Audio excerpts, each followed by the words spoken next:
ស្រមោចទឹកឃ្មុំក្លែងស្តុកអាហារមានជីវិតដ៏ចម្លែកបំផុតតែអ្នកដឹងទេថាស្រមោចទឹកឃ្មុំឬ honey pot on ត្រូវបានគេចាប់អារម្មណ៍ខ្លាំងនៅលើសមត្ថភាពស្តុកអាហារដ៏ច្រើននៅក្នុងពោះរបស់ពួកវាផ្ទាល់សម្រាប់សមាជិកដទៃទៀតនៅក្នុងវងដែលសមត្ថភាពនេះគឺខុសប្លែកខ្លាំងណាស់ពីអំបូរស្រមោចរាប់សិបប្រភេទទៀតនៅលើផែនដីអ្នកខ្លះគេហៅវាថាជាខ្លាំងមានដង្ហើម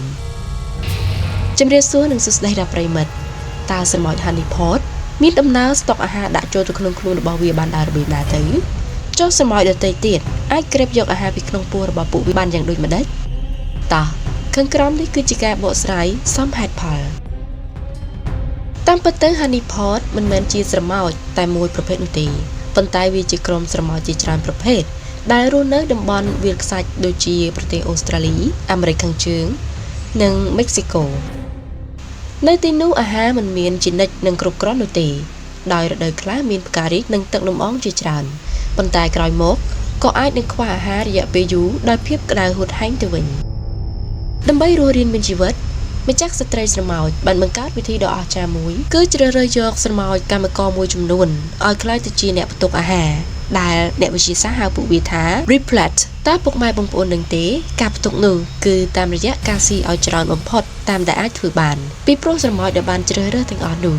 គឺមានសមត្ថភាពស៊ីលើតម្រូវការផ្ទាល់ខ្លួនរបស់ពួកវាព្រមទាំងអាចស្តុកទុកនៅអាហារទាំងអស់នោះនៅក្នុងពោះឡើងកំពីងសភាពដោយផ្លែទំពាំងបញ្ជូរពណ៌មាសយ៉ាងអញ្ចឹង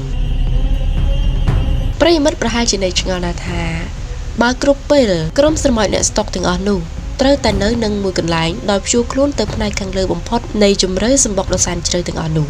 ចុះតើពួកវានឹងទៅប្រមូលអាហារបាននៅពេលណាហើយទៅដោយរបៀបណាបើទម្ងន់ខ្លួនរបស់ពួកវាធ្ងន់បែបនោះចម្លើយគឺមានក្រុមស្រមោចកម្មករមួយក្រុមទៀតដែលរ៉ាប់រងដំណើរការទាំងអស់នេះ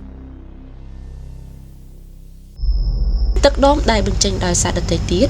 ព្រមទាំងសារធាតុផ្អែមពីរុក្ខជាតិទាំងឡាយទាំងពួងខាងក្រៅមកបញ្ចុកទៅឲ្យក្រុមអ្នកស្តុកស៊ីបញ្ចូលទៅក្នុងពោះជាប្រចាំថ្ងៃកុំទាន់បដូរអារម្មណ៍ទៅណាអីប្រិយមិត្តគឺដល់ដំណាក់កាលមួយដែលពួកវាត្រូវប្រើប្រាស់អាហារពីក្នុងពោះរបស់អ្នកស្តុកហើយនៅពេលគ្រោះរាំងស្ងួតមកដល់ឬនៅពេលដែលអាហារមិនមាននៅខាងក្រៅស្រមោចកម្មករនឹងត្រឡប់មករកស្រមោច replet វិញអាចារ្យណាប្រិយមិត្តពួកវានឹងប៉ះអង្តែនរបស់ពួកអ្នកស្តុកទាំងអស់នោះជាសញ្ញាដើម្បីសុំអាហារបន្ទាប់មកម្ចាស់ខ្លួនរបស់គេនឹងបញ្ចេញទឹកដមផ្អែមៗដែលបានរក្សាទុកជាយូរចេញមកតាមមាត់របស់ពួកវាស្រមោចកម្មករនឹងពំយកទឹកផ្អែមៗទាំងអស់នោះទៅចែកជូនម្ចាស់ស្ត្រីស្រមោចកូនស្រមោចនិងសមាជិកផ្សេងៗទៀតនៅក្នុងសម្បុកតើលោកអ្នកដឹងទេប្រព័ន្ធការងារជាក្រុមដ៏ពិសេសមួយនេះបានជួយឲ្យសមាជិកនៅក្នុងសម្បុកអាចរស់រានមានជីវិតជាច្រើនសប្តាហ៍ឬសូម្បីតែច្រើនខែដោយមិនចាំបាច់រកអាហារថ្មីៗពីខាងក្រៅនោះឡើយពីមុនមកមនុស្សតែងតែនិយមស្គាល់ថាមានតែឃ្មុំនិងអំបូរសត្វឃ្មុំទេដែលផលិតរសផ្អែមហើយអាចបរិភោគបាន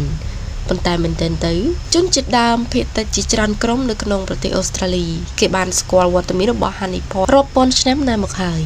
គេថែមទាំងមានទម្លាប់នៅក្នុងការរុករកសម្បុកស្រមោចទាំងអស់នេះដើម្បីចាប់យកទឹកពីក្នុងពោះរបស់ក្រុម replet មកបរិភោគជាអាហារប្រពៃណីយ៉ាងឆ្ងាញ់ទៀតផងរសជាតិផ្អែមរបស់ពួកវាគឺប្រៀបបានទៅនឹងទឹកឃ្មុំយ៉ាងនោះឯង